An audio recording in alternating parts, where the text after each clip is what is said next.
morning and welcome to the Athletic NBA Daily. Thunder strikes the Timberwolves. We've got Jon Krawczynski of the Athletic to talk about it. OKC going up 2-0. Let's do it. Good morning, Jon. OKC picks up a 15-point win. Good morning to you, sir. Nice to see you. Yeah, 2 wins away from the finals for OKC, down 0-2 for Minnesota. And, I thought they played a better game. I thought the Timberwolves played overall a more sharp game than they did in game 1, but it wasn't enough, and they couldn't withstand the second half surge from OKC. Particularly, I think it was a strugglesome game from Julius Randle, who just couldn't get anything going offensively. How hard is it for this team to be effective offensively for 4 quarters when it comes to Randle not being that guy on a night-to-night basis? Yeah, I mean, it's really difficult because, Julius has been so good for them all playoffs, really consistent. And I think he's averaging like 24 points before tonight, before the game. And then he has 6 points, 5 rebounds, 2 for 11 from the field. He was shooting over 52% from the field coming into game 2. Yeah. And just, couldn't buy a bucket. And this is a team in the Thunder, a 68-win team in the regular season, the, heavy favorite in this series. And so this is a game, in a series where you need your stars. And Anthony Edwards played well, was more aggressive in this one than he was in game 1. Mm-hmm. But when you don't have Julius Randle to kind of help with that physicality, with just the bucket getting, it just really becomes very hard to keep up with the Thunder offensively. And that's what we kind of saw, in that game. They just could not find enough buckets to keep up in the track meet with OKC when Randle is struggling. Yeah, I thought Ant had a really good start to this game, getting downhill, being aggressive. I mean, in game 1, he only took 1 shot in the paint. He had 4 shots in the fourth quarter, in the first quarter in the paint. So like the aggression was there for him to get downhill and try to assert himself. But the jumper wasn't falling on the other side, 1 of 9 from 3. For him, it's balancing how much they're utilizing him off ball, trying to get him going as a guy who can attack closeouts and be a guy who can make plays without the ball in his hands and knocking down those catch and shoot looks, but also like being the guy on ball for them. What do they need from him moving forward in this series? Yeah, I mean, it was a really good adjustment from him to attack the rim even more. I mean, Oklahoma City packs the paint, and they do everything they can to take that away. But I just think that Ant was hell-bent on getting there in game 2, and he really just put the pedal to the metal, got downhill, and started to create things. And even on the empty possessions, when that happened, it was always Ant driving and kicking to the corner for a wide open corner 3. So most of the time they were missing them. And so the simplest thing is the hardest for the Timberwolves right now, and that's shooting the ball. And they were in the third in the regular season, they were 4th in the league in 3-point shooting. They shot it well. They shot above 37% as a team, and Ant was 39% from 3 and on super high volume. But you go 1 for 9 from 3. They went 11 for 39 overall from 3-point range. They just have not been able to hit in these first 2 games. I would credit OKC's defense a lot for that. The scrambling closeouts, the frenetic style that they're playing is speeding the Wolves shooters up some, but ultimately they are getting open looks and they're missing a lot of those looks. And if they start to fall, if those shots start to fall, then this series can turn quickly. But if they don't, then it's going to be over very quickly. Yeah, I was listening to the postgame and Nickeil Alexander-Walker was talking about the wear and tear of the game and how it's not about just trying to land the knockout punch, but withstanding 4 quarters. And you look at what OKC can do defensively. One, it's the turnovers. Minnesota has 31 turnovers through the first 2 games. And then the other thing is the 3-point shooting. And you mentioned some of the struggles on that end. They're 28.8% from 3 in the first 2 games. Not good for a team that's like 37% usually from 3. But they've been able to win without the 3-point shot in these playoffs. We saw it against the Lakers. We saw it against the Warriors. Is it the turnovers or is it the shots that have to fall for this team? I mean, I would say it's more the shots. Okay. That's because, because they are by nature a team that turns the ball over a lot. Right. Yeah. I don't think they're going to get to a point where they're only committing 9 turnovers in a game. Now, I thought actually 14 tonight wasn't terrible. But they did give up 22 points off of those. They gave up 31 points off of 19 turnovers in game 1. Yeah. So really what I do think is like if you're looking at realistic pathways for them to turn things around here, I think the biggest thing is for them to knock down shots, because we've seen them do that in the regular season at a very high clip. We've seen them do it and some games in the playoffs as well at a very high clip. So that is attainable. I don't know against this defense with a team that is careless by nature, if it's realistic to ask them to really cut down their turnovers a great deal. I thought one of the things that Nickeil Alexander-Walker talked about that was really interesting and telling was he said they have to do more than get by on their talent. Right. And I do think in the first 2 rounds against a very flawed Lakers team, against a very shorthanded Warriors team, these Wolves could win just on talent. They didn't have to really play great basketball to win games against their opponents that they were facing. The Thunder are a completely different animal. Like, you have to play really good basketball to beat them, and the Wolves just haven't been anywhere close to that for most of these first 2 games. The fourth quarter was a little something. They showed a little bit of a heartbeat, but by and large, they've been just pretty sloppy. I will credit Chris Finch here because he is pushing the right buttons, or at least he's trying to push multiple buttons here, in the sense that they've gone small.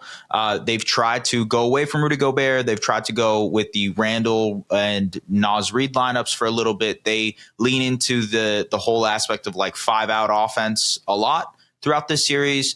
And he's been trying to push different buttons here. I'm wondering also, another aspect to that is the zone. They went to zone today. I didn't think it was that effective. I thought OKC did a pretty good job of handling it. What are the other buttons that Chris Finch and the coaching staff have to push moving forward in the series? Yeah, you do look at it, in game 2 in the fourth quarter, he didn't play Julius Randle barely at all. And Randle's been such a great player for them. Rudy Gobert sat down as well. And so one thing we saw in the regular season, one interesting kind of subplot here is that, they split the regular season 2-2. There was a 3-game stretch where they played a very compact 3 games in February where Julius Randle, Rudy Gobert, and Dante DiVincenzo were all out. And you'd think, like, going into this series, like, they got Randle and Gobert back. Like, this is great for them. But I wonder just if in this specific matchup, if it's not better to go even smaller, even sleeker with your lineups. Right. Naz Reid at the 5, Jaden McDaniels at the 4, and some combination of DiVincenzo and Nickeil Alexander-Walker, Ant, and Mike Conley in the on the wings in the backcourt, because that was what got them their 2 wins against Oklahoma City, was getting up and down.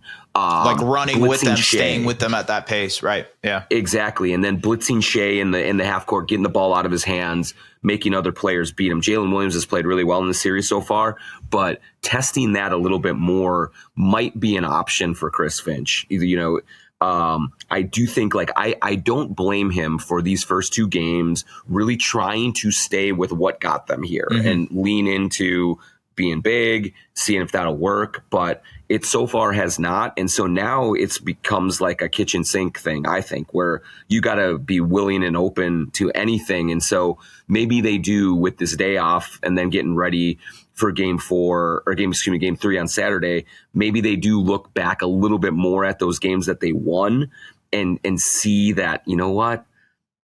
You just got to run with them, man. You just got to turn this thing into a windshield wiper game and see if you can get a rhythm offensively by getting out in transition and finding shooters in the flow. And so that's something I'm watching for a little bit going into the weekend here. Yeah, I hate to say it, and I mentioned this last time when we were talking about game one, but it is a make or miss league sometimes, and just making the shots that are available to you will make a world of a difference. And possibly going home, playing at home, role players will knock down those shots more often. Obviously, the bench was a little bit better today for Minnesota, so we'll see what happens. Jon Krawczynski of The Athletic, thank you very much for joining us. Reed, John, as always. Appreciate you. When we come back, we'll talk to Andrew Schlecht about the OKC side of things.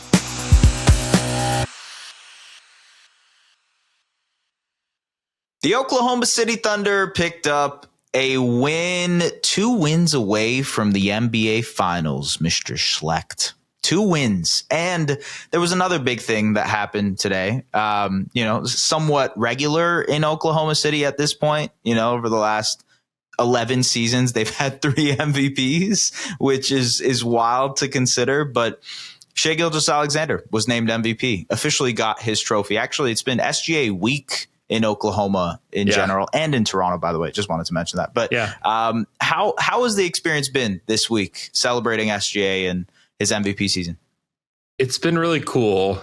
They had the press conference yesterday, and getting to see Shai, honestly, a little bit uncomfortable because it's weird because you're in this time where there's a lot of intensity. And you're completely locked in right now to the playoffs, the Western Conference Finals. But you're in this moment where you have to remove yourself a little bit, and you have to use you have to reflect a little bit on what your entire journey has been like. And for the first time since I can remember, we saw Shai cry on stage yesterday talking about his wife. I thought that was really cool. He continues to be completely humble through all of this. It's about hard work. It's about the people that got him here. He is just continuing to endear himself to Thunder fans, to the city, to Thunder fans around the world with the way that he's handled all of this.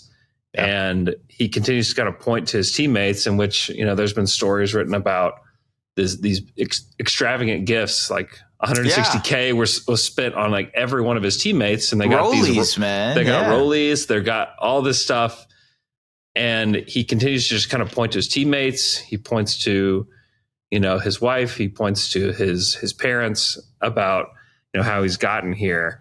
It's been very cool, and it was cool to see him hoist the trophy, to have the crowd behind him, and then he talked about how he felt like he could actually celebrate what has happened because they won tonight. Right. And that was kind of what everybody was wondering about. what's this going to look like? Is this going to give them more energy to go into the game, or, is it going to zap them? And so we saw they responded very well. And for the Thunder to win tonight, on top of everything else that's happened, you could tell that the most important thing to Shai right now is winning the basketball game. Yeah. Because I think it's really hard to celebrate things like that if you lose and you're going to Minnesota, 1-1. That really changes the tenor of the whole week. But because it's 2-0 heading to Minnesota, I think that everybody's, feeling really good about what's going on here in OKC. He had an MVP performance too.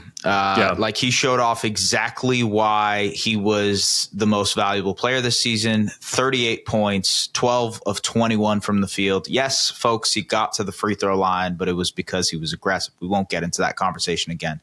He was surgical from the mid-range area, just absolutely carved up the Minnesota Timberwolves. I was listening to the post game, and the Timberwolves were basically being asked, hey, how do you stop them in the mid-range? Because they love to get to that area.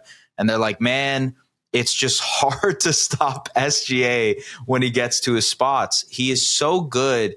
And I thought another aspect of this is the fact that J-Dub and Chet were great. This was the 3rd postseason game for the Thunder this season where all 3 of them had 20-plus points. Jalen Williams ended up with 26. Chet ended up with 22.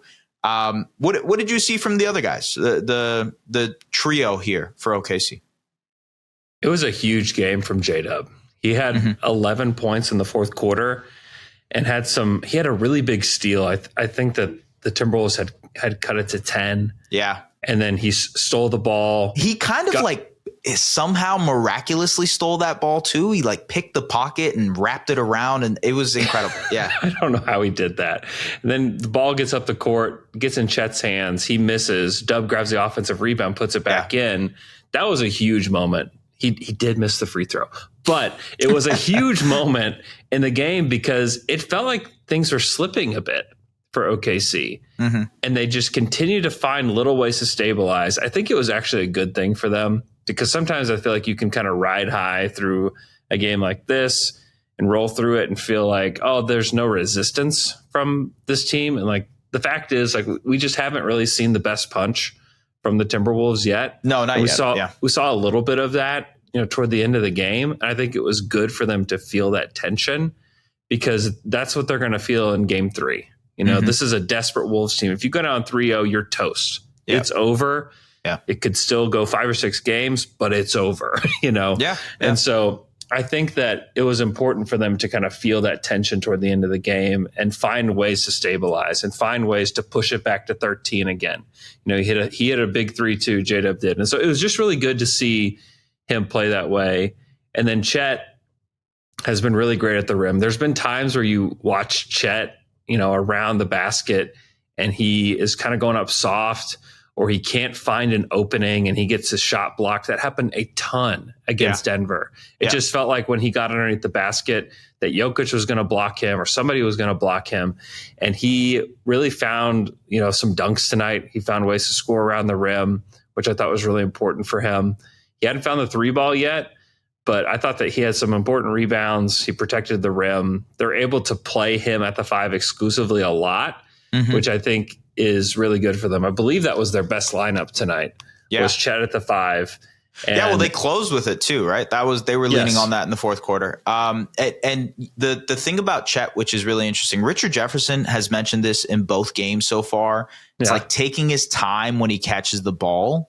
And really like understanding that he's just tall, like he's really tall and really long. So he can take his time more, like he's afforded the luxury of being able to take his time to finish in and around the basket. There's another level he can get to. We've seen J-Dub take the step to all-star. Obviously Shai become an MVP over the last, 4 or 5 seasons. Chet is next on the list for becoming an all-star. And obviously once he has a healthy season, putting himself in the conversation for Defensive Player of the Year. Like that is how good of a player he is. That's how good of a player he can be. And it's just, I think you've mentioned this before, but it's sort of the recovery process from him coming back from the injury and being at 100%. We still haven't really seen that yet. It's slowly getting to that point where he looks like himself again, right? Yeah. It's funny. He's up for extension. But he's really only played a season and a half of basketball. Yeah. And you pretty can good see season and a half. There's moments where he looks incredible and there's others where you kind of see the youth that's there with Chet. But there is something special. Like he's a special competitor. And I think that a lot of the Thunder's success really stems from the fact that he can do a lot of little things for them, that he can turn guys away from the rim, that he can space the floor. He had a lot of good passes tonight. I think that there's a lot of really good things that kind of stem from Chet, and we're just kind of scratching the surface with him. I think that they're, like you said, the best is yet to come for him. And, it's really all about staying healthy, and it's about, putting weight on. And like, that's something that he's heard since he was a kid. He knows he needs to do that, but that's also something that just comes naturally, I know it very well. As you get older, listen, we know it just happens. Just happens. And don't worry. It'll happen. When he's 27 or 28, he's going to be a lot stronger. I mean, he's never going to be big, but like Kevin Durant's another guy that kind of has the same body type as him. Kevin never got bulky. I don't think anyone expects him to get bulky, but Kevin got a lot stronger. You know what? This is funny. I was watching OKC. The Thunder shared a social media video from when SGA first came to Oklahoma. Yeah. And he was talking about how he needed to develop his body. And it kind of hit me how much he's actually developed his body since he was a second-year player. Like the process of just shoulders, like becoming stronger in the shoulder area incredible to watch. Mark called him scrawny, by the way. He was like, I remember when Shai first got here, he was scrawny. He said that tonight. Yeah, no, you can tell. And like the work that man has put into his game, you watch like some of the rookie highlights, even early Team Canada stuff. It's like, yeah, it was there. And there's stuff that he was getting to that was incredible. Caitlin Cooper said he plays like a slinky. He really does in the way that he bounces back and forth. But to get to the level of proficiency that he's at right now required so many hours in the gym. And so it's incredible that he's relishing in the opportunity of becoming the MVP. I was going to say this story yesterday, but we had a crazy Knicks-Pacers game. But from like a Canadian perspective, watching a guy win MVP is sort of the culmination of 20 years of Canada basketball developing too. Like this is something that has just been massive from our perspective. You think of Steve Nash. I mean, I grew up on watching Steve Nash play basketball, and for him to now be the next Canadian MVP just shows how much the game is growing and how much Canadian talent we have. I mean, look at just this series, the series on the other side. There's a lot of Canadian basketball. So SGA is on the forefront of it. And Luguentz Dort. And Lou Dort. Hey, by the way, shout out to Lou Dort for the all defense. I know that's a big part of OKC love. Yep. Yep. All defense first team today. J-Dub made the all defense second team. Yep. You know, Shai got votes. Casey Wallace got votes, you know, which, I mean, it all makes sense when you look at this team as what I believe is the most disruptive team of all time. Yeah. Yeah. And it is and a lot of people have said this, and it's showing to be true, that like the best thing about any team right now that's left in the Final Four is the Oklahoma City Thunder defense. Like that's the best thing that's happening right now. Yeah. Everybody, you know, if you think about like great defensive teams that won championships, you know, everybody brings up the 04 Pistons. That's usually the team everybody brings up. It's like a bunch of scrappy dudes that won off the back of a great defense. I think we need to change that now. Well, and maybe in a couple weeks to the 2025 Thunder. Okay, wait, one more question before we head out of here. SGA obviously got his teammates rollies. What was the best gift you've ever given to someone? The best gift that I've ever given to somebody. Yes, yeah. I mean, rollie is. Have you given a roll? No, heck no. I would want it to be for my wife. I'm trying to think like what's the best gift I've ever given my wife.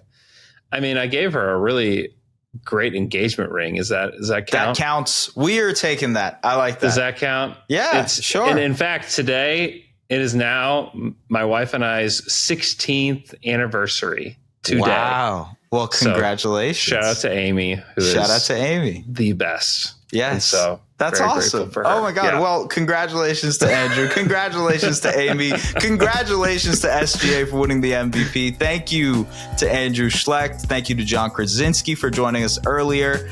Thank you for listening to the Athletic NBA Daily. We will see you guys tomorrow.